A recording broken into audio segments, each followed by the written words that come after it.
Dych chi wedi meddwl am wyliau antur yng Ngogledd Cymru?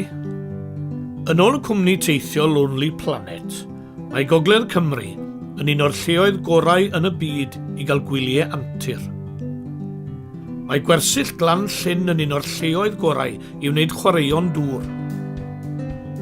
Llyn Tegid yw'r llyn naturiol mwyaf Cymru. Dych chi'n gallu rafftio dŵr gwyn, cerdded afon, syrffio gwynt, canwyo, nofio ac ati.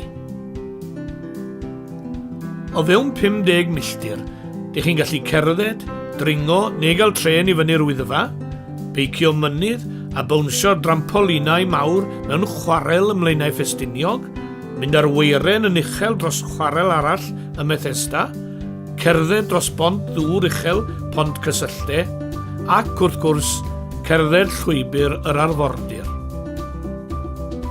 Os bydd hi'n bwrw glaw, mae llawer o bethau i wneud yng Glan-llyn fel bowlio deg, dringo wal ddringo, nofio yn y pwll, ac wrth gwrs ymweld â'r bala allan uwchlyn. Lle perffeth i ymarfer eich Cymraeg.